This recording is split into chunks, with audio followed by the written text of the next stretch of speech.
الله من شرور أنفسنا ومن سيئات أعمالنا من يهد الله فلا مضل له ومن يضلل فلا هادي له وأشهد أن لا إله إلا الله وحده لا شريك له وأشهد أن محمدا عبده ورسوله أما بعد فإن خير الحديث كتاب الله وخير الهدي هدي محمد صلى الله عليه وسلم وشر الأمور محدثاتها وكل محدثة بدعة وكل بدعة ضلالة وكل ضلالة في النار.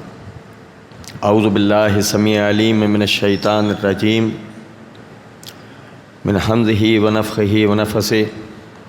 بسم الله الرحمن الرحيم. اللهم صل على محمد وعلى آل محمد كما صليت على إبراهيم وعلى آل إبراهيم إنك حميد مجيد. اللهم بارك على محمد وعلى آل محمد كما باركت على إبراهيم وعلى آل إبراهيم إنك حميد مجيد. رب اشرح لي صدري ويسر لي أمري واحلل عقدة من لساني يفقهوا قولي رب زدني علما. قال اللہ تبارک و تعالی ومن یشاقق الرسول من بعد ما تبین له الہدی ویتبع غیر سبیل المؤمنین نولہ ما تولی ونصلہ جہنم وساءت مصیرا. اللہ رب العزت نے قرآن مجید میں یہ جو آیت میں نے آپ بھائیوں کے سامنے تلاوت کی ہے اس میں فرمایا وَمَن يُشَاقِقِ الرَّسُولَ مِن بَعْدِ مَا تَبَيَّنَ لَهُ الْهُدَىٰ، جو کوئی مخالفت کرے رسول کی بعد ہدایت واضح ہو جانے کے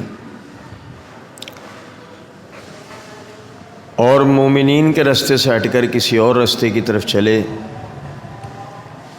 ہم اس کو اسی طرف پھیر دیں گے اور اس کا ٹھکانہ جہنم بنا دیں گے جو بہت ہی برا ٹھکانہ ہے. اس آیت میں دیگر اسباق کے ساتھ ہمیں شریعت اسلامیہ کے دلائل کی، اصولیات کی، دلائل کی ترتیب ملتی ہے. دیکھیں اللہ رب العزت نے فرمایا وَمَن یُشَاقِقِ الرَّسُولَ، جو مخالفت کرے رسول کی، تو پتہ لگا کہ اللہ رب العزت نے سب سے پہلے رسول کی شخصیت کو واضح کیا ہے. ہم ویسے تو یہ سنتے ہیں نا کہ پہلے قرآن ہے، یہ ترتیب فقہائے کرام کی ہے، اپنی جگہ اس ترتیب کی بڑی اہمیت ہے، لیکن اصل میں ایسا نہیں ہے. سب سے پہلے قرآن نہیں ہے، سب سے پہلے رسول ہیں. کیونکہ اس کی وجہ یہ ہے آج ہم نے جو قرآن کو تسلیم کیا ہے، جو قرآن کے اوپر ایمان لائے ہیں، وہ رسول پر ایمان لانے کے نتیجے میں لائے. اگر ہم محمد صلی اللہ علیہ وسلم پر ایمان ہی نہ لے کر آتے تو ہم قرآن اللہ کی کتاب ہے، الہامی کتاب ہے، یہ تسلیم ہی نہیں کرتے. تو سب سے پہلے رسول کو ماننا ہے. اب جو رسول کی شخصیت ہے، رسول جو یہاں جس کو کہا گیا ہے وہ موسیٰ یا عیسیٰ، ابراہیم یا اسماعیل علیہم السلام نہیں ہے. رسول سے مراد محمد ابن عبداللہ ہیں. لیکن محمد ابن عبداللہ کو آج کوئی بھی نہیں جانتا. آپ میری بات سمجھیں جو میں بتا رہا ہوں. ہم محمد ابن عبداللہ کو نہیں، محمد الرسول اللہ صلی اللہ علیہ وسلم کو جانتے ہیں. محمد ابن عبداللہ ان کی جو وہ شخصیت تھی، وہی آ جانے کے بعد وہ شخصیت ان کی ختم. اب ان کی وہ شخصیت شروع ہو گئی کہ جس کے بعد سے اب قیامت تک ان کے اوپر ایمان لانے والے اس شخصیت کے اعتبار سے انہیں تسلیم کریں گے. اب اگر ہم قرآن کو دیکھتے ہیں، اللہ رب العزت نے فرمایا وما ارسلنا من رسول الا لیطاع باذن اللہ، اور البتہ ہم نے ہر رسول اس لیے بھیجا ہے کہ ہمارے حکم سے اس کی پیروی کرو۔ تو پتہ یہ لگا رسول کی جو پیروی ہے وہ اللہ کے حکم سے ہم پہ فرض ہے، جو ہماری طرف رسول بھیجا گیا اس کی ہمیں پیروی اللہ کے حکم سے کرنی ہے، وہ ہم پہ فرض ہے۔ اس کی تصدیق کے لیے اللہ رب العزت نے فرمایا وما ينطق عن الهوى ان هو الا وحی یوحی، یہ میرا نبی اپنی طرف سے کوئی بات نہیں کہتا ہے، یہ وہی کہتا ہے جو ہم اس کی طرف بذریعہ وحی نازل کرتے ہیں، اور جو اللہ رب العزت بذریعہ وحی نازل کرتے ہیں اس کے لیے اللہ رب العزت نے فرمایا ذالک من انباء الغیب نوحیہ الیک، یہ غیب کی خبریں ہم آپ کی طرف وحی کرتے ہیں۔ وما كنت لديهم اذ يلقون اقلامهم، مریم کی پرورش کے لیے جو قرآن دازی کی گئی آپ اس وقت وہاں موجود نہیں تھے۔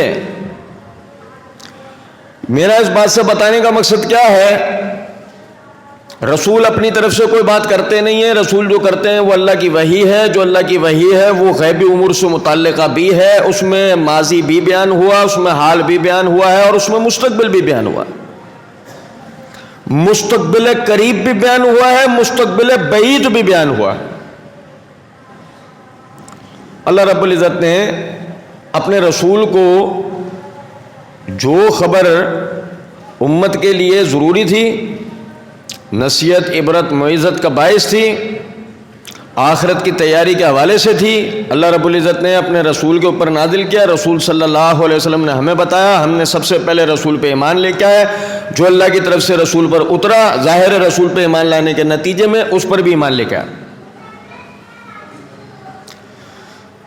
اب پھر سے میں اپنی بات دہرا رہا ہوں کہ ان سب کے بعد اب تک ہم رسول کو رسول اللہ تو مانتے ہیں، رسول کو محمد ابن عبداللہ نہیں مانتے، نہ ہی اس کے اوپر کوئی بات کرتا، نہ ہی اس کے اوپر بات کرنی چاہیے، اصولاً کوئی ضرورت ہی نہیں بنتی ہے۔ اب آگے دیکھیں وَمَن يُشَاقِقِ الرَّسُولَ مِن بَعْدِ مَا تَبَيَّنَ لَهُ الْهُدَىٰ، رسول کی مخالفت بعد اس کے کہ ہدایت واضح ہو چکی۔ اب ہدایت کیا ہے؟ ہدایت قرآن مجید ہے۔ اللہ رب العزت نے فرمایا ذَلِكَ الْكِتَابُ لَا رَيْبَ فِيهِ هُدًى لِّلْمُتَّقِينَ، اس کتاب قرآن میں کوئی شک نہیں ہے، اس میں ہدایت ہے پرہیزگاروں کے لیے، اللہ سے ڈرنے والوں کے لیے۔ اللہ رب العزت نے فرمایا کہ اس کے نہ دائیں سے نہ بائیں سے نہ آگے سے نہ پیچھے سے شیطان کو اس میں کسی قسم کا کوئی دخل نہیں ہے، اور اللہ رب العزت نے فرمایا کہ ہم نے اس قرآن کی حفاظت کی ذمہ داری لی، اور اللہ رب العزت نے اس کو قیامت تک آنے والے لوگوں کے لیے ہدایت کا باعث قرار دیا۔ یہ ہدایت بھی واضح ہو گئی۔ پھر اللہ رب العزت نے فرمایا وَيَتَّبِعْ غَيْرَ سَبِيلِ الْمُؤْمِنِينَ، اور جو مومنین کے علاوہ، مومنین کے راستے کے علاوہ کسی اور راستے کے اوپر چلے گا۔ اب مومنین کون لوگ ہیں؟ مومنین جن کو یہاں قرآن میں کہا گیا ہے وہ بنی اسرائیلی ہیں، موسیٰ علیہ السلام کے ماننے والے، یا عیسیٰ علیہ السلام کے ماننے والے، یا وہ کہ جو نبی صلی اللہ علیہ وسلم کی آمد سے پہلے شریعت ابراہیمی پہ چلنے کے دعوے دار تھے، یا بعد میں یہودی یا عیسائی یا بریلوی یا دیوبندی، اور یا پھر سبیل المومنین سے مراد جماعت المسلمین اول دویم سویم، اول دویم سویم سے مراد یہ وہ مسعود احمد بی ایس سی والے ہوں، وہ کیپٹن عثمانی والے ہوں، اور وہ مرزا محمد علی جہلمی والے ہوں۔ کون؟ غیر سبیل المومنین سے مراد ان میں سے کون ہے؟ آپ سمجھے میری بات؟ یہاں پر کوئی آدمی جرت کر کے کسی ایک کا بھی نام نہیں لے سکتا، سوائے اس کے کہ وہ یہ کہے گا کہ اس سے مراد صحابہ کرام رضوان اللہ علیہ مجمعین ہے، غیر سبیل المومنین سے مراد صحابہ کرام رضوان اللہ علیہ مجمعین ہے. اچھا بھائی، اب اگر اس سے مراد صحابہ کرام رضوان اللہ علیہ مجمعین ہیں تو اس بات کو سمجھیں، اللہ رب العزت نے جو شریعت کے اصولیات بیان کرے اس میں رسول کا آ جانا، ہدایت یعنی قرآن کا واضح ہو جانا، اور مومنین یعنی صحابہ کے رستے کو اللہ رب العزت نے شریعت کے ادلہ میں سے تیسری دلیل قرار دیا، صحابہ کا رستہ غیر سبیل المؤمنین. اب یہاں پر ایک اور نقطہ غور طلب ہے کہ واجب الاتباع اس کا رستہ تو ہو سکتا ہے جو سچا ہو، واجب الاتباع اس کا رستہ تو ہو سکتا ہے جو متقی ہو، واجب الاتباع اس کا رستہ تو ہو سکتا ہے جو عامل ہو، نیک اعمال پر عامل ہو، واجب الاتباع اس کا رستہ تو ہو سکتا ہے کہ جو حلال کے حصول کی کوشش کرتا ہو، حرام سے بچتا ہو، واجب اس کا رستہ تو ہو سکتا ہے کہ جو اپنے آپ کو کبائر گناہ سے بچاتا ہو. لیکن اگر ایک آدمی حرام کھاتا ہو، ایک آدمی ناحق قتل و خون کرتا ہو، فساد کرتا ہو، ایک آدمی متقی نہ ہو بلکہ فاسق و فاجر ہو، ایک آدمی حلال کی بجائے حرام کے اصول میں لگا ہوا ہو، آپ بتائیں کہ اللہ رب العزت کبھی بھی ان کے رستے کو اتباع کا رستہ بتا سکتا ہے؟ یہ کہے گا کہ جی ان کا رستہ واجب الاتباع ہے، تو پھر تو اللہ رب العزت ہمیں زانی، شرابی، جواری، حاسد، غاصب یہ بنانا چاہتا ہے؟ نہیں، اللہ ہمیں یہ بھی نہیں بنانا چاہتا. اللہ تو ہمیں پرہیزگار بنانا چاہتا ہے. تو اگر اللہ پرہیزگار بنانا چاہتا ہے اور ان کے رستے پر بھی چلنے کے لیے کہتا ہے کہ یہ ہے تمہارے لیے چلنے کا رستہ، تو پھر ہم اپنے ساتھ انصاف کریں. ہم کیا کر رہے ہیں، ہم کون سی باتیں کر رہے ہیں، ہم ذرا سمجھیں. اللہ عالم الغیب نے لازماً صحابہ کے رستے کو جو ہمارے لیے دلیل بنایا وہ اسی صورت میں بنایا ہوگا کہ وہ لوگ اس معیار پر پورے اترے ہوں گے کہ جس معیار کو اللہ رب العزت نے مومنین کا اور واجب التعمیل ہونے کا جو معیار قرار دیا ہے. یہی وجہ ہے کہ دوسرے مقام پر اللہ رب العزت نے فرمایا فَإِنْ آمَنُوا بِمِثْلِ مَا آمَنْتُمْ بِهِ فَقَدْ اهْتَدَوْا. جس طرح یہ صحابہ ایمان لے کر آئے ہیں، اگر تم اس طریقے سے ایمان لے کر آ جاؤ تو تم ہدایت پا جاؤ. یہ آیت بھی اس بات کی دلیل ہے کہ صحابہ کرام مجموعی طور پر ان کا رستہ ہمارے لیے یعنی شریعت میں پیروی کا رستہ ہے، دلیل کا رستہ ہے. اب دیکھیں غور طلب نقطہ ہے، صحابہ کرام رضوان اللہ علیہ مجمعین نبی صلی اللہ علیہ وسلم پر ایمان لانے والے، وہ جنہوں نے آپ کی دعوت پر پہلے دن سے لبیک کہنا شروع کیا اور یہاں تک کہ وہ اپنے نصیب سے، کیونکہ ہدایت اور گمراہی تو اللہ رب العزت کے ہاتھ میں ہے، پہلے دن سے لے کے اور جو آخری دن تک نبی صلی اللہ علیہ وسلم پر ایمان لے کر آئے. آپ ذرا میری بات سمجھیں جو میں بتانا چاہ رہا ہوں. ان کا جو آخری دن میں بھی ایمان لے کر آیا ہے وہ دیکھ رہا ہے 1,60,000 افراد کو، جن کے اندر دیہاتی بھی ہیں، کوئی حیثیت نہیں ہوتی ان کی کوئی بات کرنے کی. ایک ترقی پذیر دنیا کے اندر دیہاتیوں کے بات کی کوئی اہمیت سمجھی ہی نہیں جاتی ہے. ان میں عورتیں بھی ہیں، عورتوں کی بات کی کوئی حیثیت نہیں سمجھی جاتی. ان میں بوڑھے بھی ہیں جنہیں یہ کہہ دیا جاتا ہے کہ اب معاشرہ تمہارے طریقوں سے نہیں چل رہا ہے. ان میں چھوٹے بچے بھی ہیں کہ بیٹا تیرے اندر بھی بچپن ہے، تو باتوں کو سمجھا نہیں ہے. تو اگر ہم دیہاتیوں کو، عورتوں کو، بوڑھوں کو اور بچوں کو ان 1,60,000 میں سے نکال دیں تو پھر ان کی گنتی میں سمجھتا ہوں کہ اندازاً 80,000 افراد پر مبنی ہوگی، یہ لاکھ ہوں گے. اور ان میں سے بھی وہ لوگ تھے کہ جو اطراف عالم سے نبی صلی اللہ علیہ وسلم کے پاس اسلام قبول کرنے کے لیے آئے تھے. کوئی یورپ سے گیا، کوئی افریقہ سے گیا، کوئی ہندوستان سے گیا.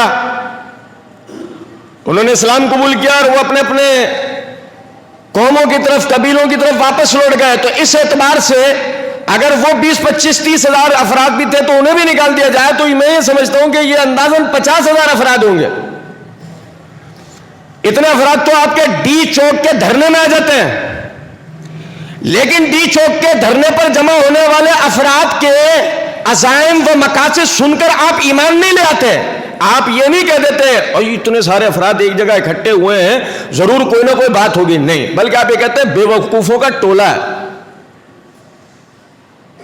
کس بات پہ اکٹھے ہوئے ہیں؟ حکومت کی ریٹ اپنی جگہ ہے، اکثریت جو کر رہی ہے وہ دیکھا جائے گا. ہمارے باپ دادا کے غلط کرتے رہے تھے. آپ سمجھیں ذرا اس بات. ان 50,000 افراد کے ایک جگہ اکٹھے ہونے سے کیا ہوتا ہے؟ پوری دنیا جو غلط ہے. گویا کہ تعداد میں تعداد نہیں ہے، گویا یہ صرف ایک تحریک ہے. لوگوں کی نظر میں اس کی کوئی حیثیت نہیں ہے. آج میں اور آپ جب مسلمان ہوتے ہیں نا تو ہم دنیا میں 1,60,00,000 ہیں. آدمیوں کا سمندر ہے ہم. جب وہ غریب مسلمان ہوئے تھے نا آخری دن میں بھی، تو ان کے پاس دیکھنے کے لیے صرف 50,000 افراد تھے. تو کہاں ان کے ایمان لانے کا مقام اور کہاں ہمارے ایمان لانے کا مقام، زمین آسمان کا فرق ہے. انہوں نے ابتدائی ایام کے اندر وہ یہ نہیں، اس چکر میں نہیں پڑھنا چاہیے سابقین اولین اور یہ سابقین اولین تو وہ آخر تک ہیں.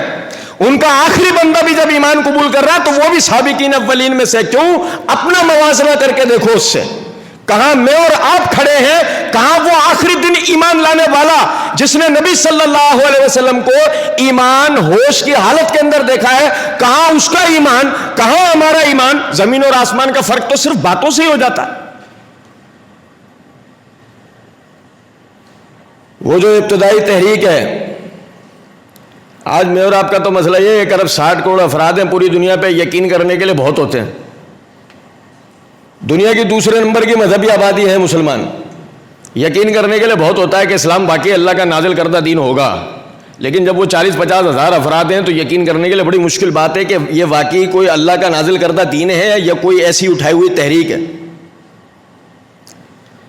اللہ رب العزت نے فرمایا وَيَتَّبِعْ غَيْرَ سَبِيلِ الْمُؤْمِنِينَ، کہ مومنین کے رستے سے ہٹ کے کسی اور رستے کے اوپر چلنے والا نُوَلِّهِ مَا تَوَلَّى، وہ جدھر پھر رہا ہے ہم اس کو ادھر ہی پھیر دیں گے. وَنُصْلِهِ الْجَهَنَّمَ، اس کا ٹھکانہ جہنم بنا دیں گے. وَسَاءَتْ مَصِيرًا، جو کہ بہت ہی برا ٹھکانہ ہے. پتہ یہ لگا کہ صحابہ کرام رضوان اللہ علیہم اجمعین کو کے رستے کو چھوڑ کر آدمی کسی بھی طریقے کے اوپر چلے گا، اللہ رب العزت اس کو آخرکار جہنم میں داخل کریں گے. جس کا مطلب صحابہ کرام رضوان اللہ علیہم اجمعین اس دین کے اندر دلیل و حجت ہیں. اب دیکھیں غور طلب نکتہ ہے، وہ لوگ کہ جنہوں نے نبی صلی اللہ علیہ وسلم پر اترنے والی وحی کا یعنی اپنی آنکھوں کے سامنے انہوں نے اترتے وحی دیکھی ہے. آپ پر وحی اتر رہی ہے، صحابہ دیکھ رہے ہیں. انس بن مالک رضی اللہ تعالیٰ عنہ فرماتے ہیں سخت سردی کا ایام ہوتے تھے، ہم نبی صلی اللہ علیہ وسلم کو دیکھ رہے ہوتے تھے کہ ایک دم آپ سرخ ہو جایا کرتے تھے، پسینے میں شرابور ہو جایا کرتے تھے، اپنے اوپر اس سختی کی وجہ سے کپڑا ڈال لیا کرتے تھے، اور ہم دیکھتے تھے کہ تھوڑی دیر کے بعد وہ کیفیت آپ پر ختم ہو جاتی تھی، آپ اپنا پسینہ پہنچتے تھے اور اللہ کی طرف سے نازل ہونے والی وحی ہمیں بیان کیا کرتے تھے. یہ صحابہ ہیں، یہ وحی کے گواہ ہیں، یہ وحی ان کے سامنے اتر رہی ہے، یہ دیکھ رہے ہیں. پھر کیا ہوا؟ پھر عثمان رضی اللہ تعالیٰ عنہ کی روایت ابو داؤد کے اندر نبی صلی اللہ علیہ وسلم ہمیں کہتے ہیں کہ مجھ پر فلاں فلاں صورتیں یا فلاں فلاں آیتیں نازل ہوئی ہیں، اس کو فلاں فلاں صورت کے بعد یا پہلے یا فلاں فلاں صورت کی درمیان میں یا ابتدا میں یا آخر میں لکھ لو. یہ ہے قرآن کی ترتیب کے گواہ، یہ لوگ ہیں قرآن کی ترتیب کے گواہ. سورہ فاتحہ پہلے ہے، سورہ ناس آخر میں ہے، بسم اللہ الرحمن الرحیم پہلے ہے، من الجنت والناس آخر میں. ترتیب کے اعتبار سے وحی کے اعتبار سے اتری ہوئی آیت اقرا بسم ربک الذی خلق ہے، اور اختتام کے اعتبار سے الیوم اکملت لکم دینکم ہے. یہ بیان کرنے والے صحابہ ہیں. جبرائیل میرے آتے، اللہ اس بات پر قادر ہے کہ جبرائیل میرے آپ میں سے کسی کے گھر پر آتا، دروازہ بجاتا، ہم باہر آتے ہیں، وہ قرآن کی ایک کاپی ہاتھ میں دیتا اور کہتا عمل کر لو. یہ اللہ نے تمہاری ہدایت کے لیے کتاب بھیجی ہے، اس کے اوپر عمل کر لو، تیرے پاس زندگی کے 27 سال بچے، عمل کر لے، نہیں تو صبح جوتے مارے جائیں گے۔ اللہ اس پہ قادر تھا، لیکن ایسا نہیں ہوا۔ اللہ رب العزت نے اپنی وحی نازل کری نبی صلی اللہ علیہ وسلم پر، اور اس کے بعد نبی صلی اللہ علیہ وسلم نے اپنے ساتھیوں کی تربیت کی۔ کیوں؟ اب کوئی نبی نہیں آئے گا، اب کوئی اگلا پچھلا پہلا آخری، عورت مرد کالا گورا عربی اجمئی، کوئی بھی رسول نہیں آئے گا۔ اب کوئی وحی نہیں اترے گی۔ اب جو معاشرہ تعمیر ہوگا قیامت تک ہر شخص کو ان کی پیروی کرنی ہوگی۔ بھائی ایسا کوئی معاشرہ بنا تھا؟ نہیں، ایسا کوئی معاشرہ نہیں بن سکا۔ نبی فیل ہو گئے، آخری نبی فیل ہو گئے، جو وحی ان کے اوپر اتری تھی وہ مفقود ہو گئی، اس پہ عمل کرنے والی کوئی قوم بن ہی نہیں سکی۔ ایک حاسدوں، قاتلوں، ظالموں کا ٹولہ تیار ہوا تھا جو مناصب کے چکر میں اپنے ہی لوگوں کی گردنیں کاٹ دیا کرتے تھے۔ اب اس پہ کوئی ہاں کرے گا؟ نہیں کرے گا۔ اپنے گریبان میں جھانکے گا؟ یہ بھی نہیں کرے گا۔ اپنے ضمیر کو جھنجھوڑے گا؟ نہیں، یہ بھی نہیں کرے گا۔ تو پھر کرے گا کیا؟ اپنے ضمیر کو جھنجھوڑیے، اپنے اندر جھانکیے۔ اگرچہ یہ آخری رسول تھے اور اب کوئی رسول نہیں آنا، تو یہ اس بات کی دلیل ہے کہ اللہ رب العزت نے اب اس معاشرے کو بنا دینا ہے کہ جو معاشرہ قیامت تک آنے والے انسانوں کی فلاح و ہدایت کا باعث ہوگا، جس میں استنجا کرنے سے لے کے پوری دنیا پہ حکومت کرنے کا طریقہ عملی طور پہ کر کے دکھایا گیا ہوگا، تاکہ بعد کے لوگوں کے لیے یہ لوگ رول ماڈل کے طور پر سامنے آ جائے، کسی کہنے والے کو کوئی بات کہنے کے لیے باقی رہے نہیں۔ تو پھر یہ سیرت و کردار جمع ہوئے تھے؟ ہاں بھی جمع بھی ہوئے تھے، قرآن بھی اکٹھا ہوا، احادیث بھی جمع کی گئیں، ان سب کی تصویریں سامنے آ گئیں۔ اللہ عالم الغیب نے ان سب کی تصویریں بیان کر دیں، صحابہ کی بھی کر دیں، نبی کی بھی کر دیں، سب کی تصویریں بیان ہو گئیں۔ ٹھیک ہے، تو کیا یہ معیار اب ہمارے لیے بنا ہے؟ کیا ہم اس آیت کے میں بیان کردہ معیار پر ایمان لا کے اس پر عمل کرتے ہیں؟ نہیں، ہم محمد علی مرزا کو سنتے ہیں، ہم اس معیار پہ عمل نہیں کرتے جو قرآن نے بیان کیا ہے۔ نہیں، ہم اندھے بہرے لنگڑے لولوں کی طرح ایک آدمی کی تقلید کرتے ہیں جسے قرآن کی زبان تک نہیں آتی ہے۔ یہ کتنا بڑا فرق ہے کہ اللہ کہہ رہا ہے رسول کے آ جانے کے بعد، ہدایت کے واضح ہو جانے کے بعد، جو صحابہ کے رستے سے ہٹ کے کسی اور رستے پر چلے گا، ہم وہ جدھر گھوم رہا ہے وہیں اسے پھیر دیں گے، اس کا ٹھکانہ جہنم بنا دیں گے، جو بہت ہی برا ٹھکانہ ہے۔ ہم کہہ رہے ہیں نہیں، 14 سال میں اس کا مطلب اگر کسی کو سمجھ میں آیا تو یوٹیوب پہ آنے والے ایک لڑکے کو سمجھ میں آیا۔ پہلے تو ساری امت یتیم بانج تھی، اسے تو کچھ سمجھ میں ہی نہیں آیا۔ وہ ابتدائی لوگ تو غریب بیچارے کچھ جانتے ہی نہیں تھے، وہ تو ظالموں کا ٹولہ تھا۔ پہلا والا تو اس پر، دوسرا والا جو ٹولہ تھا وہ ان کی پیروی میں جو وہ بول دیتے تھے وہ لکھ لیا کرتے تھے۔ پھر اس کے بعد تو سب دکانیں چلانے والے لوگ تھے، سب نے اپنے فرقے چلائے، اور پھر اس کے بعد اللہ نے جو ہے وہ اس اندھیروں میں روشنی کی کرن بھیجی، محمد علی مرزا، جس نے آ کر جو ہے وہ دوبارہ سے تجدید کری۔ 14 سال میں جتنے لوگ مر گئے سب جہنم میں گئے۔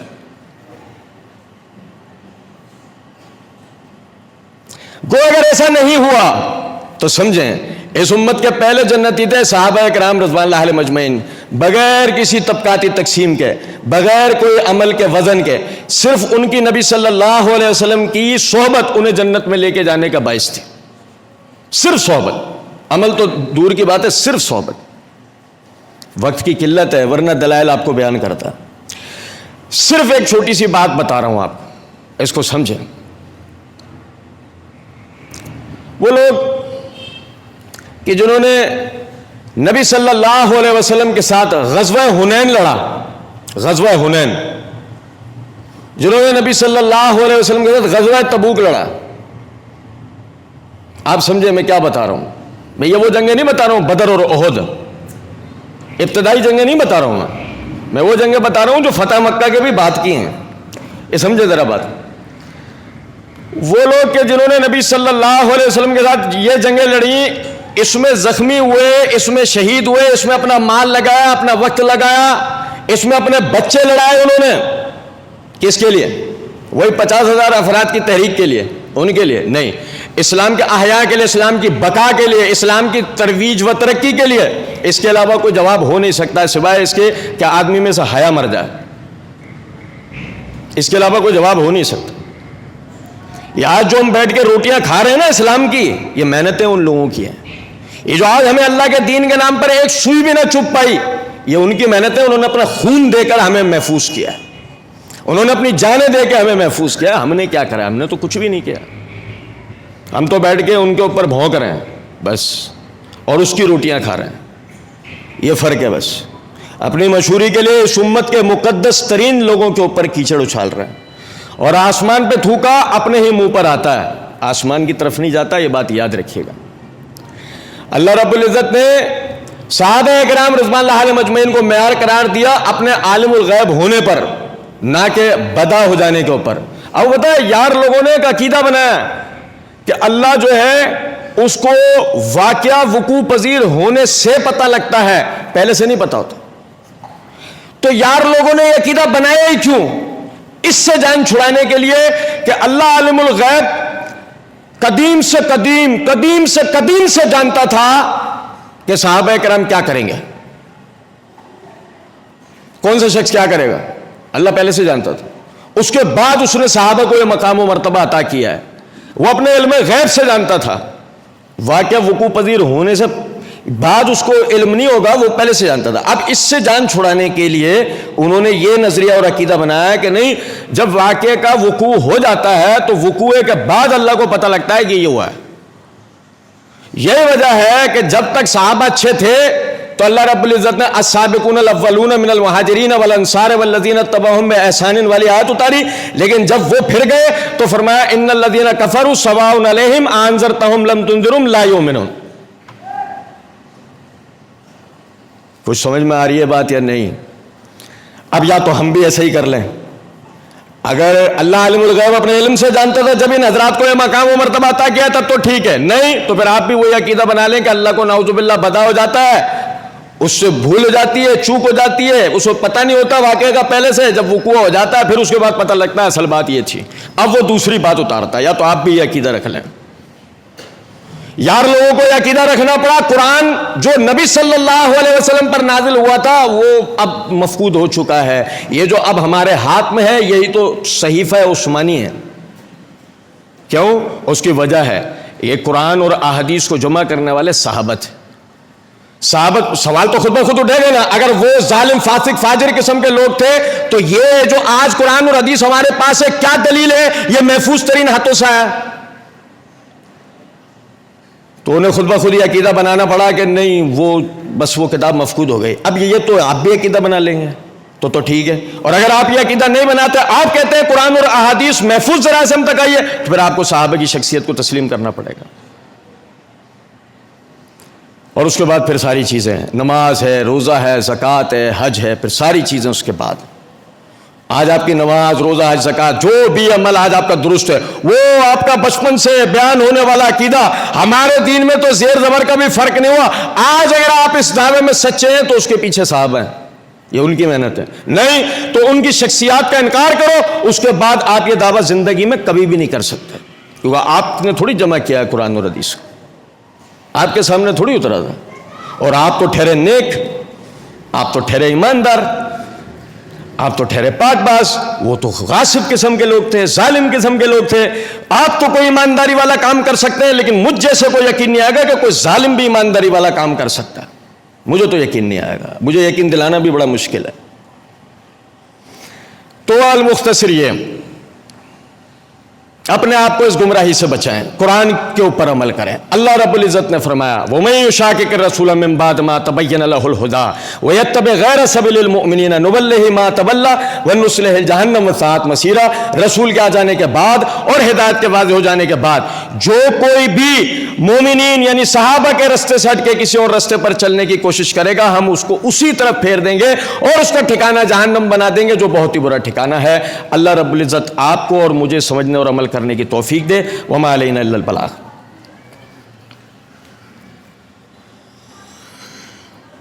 ان الحمد للہ نحمده ونستعینه ونستغفره ونؤمن به ونتوکل علیہ ونعوذ باللہ من شرور انفسنا ومن سیئات اعمالنا من یہد اللہ فلا مضل لہ ومن یضلل فلا ہادی لہ واشہد ان لا الہ الا اللہ وحدہ لا شریک لہ واشہد ان محمدا عبدہ ورسولہ اما بعد فإن خیر الحدیث کتاب اللہ وخیر الہدی ہدی محمد صلی اللہ علیہ وسلم وشر الامور محدثاتها وکل محدثۃ بدعہ وکل بدعۃ ضلالہ وکل ضلالۃ فی النار۔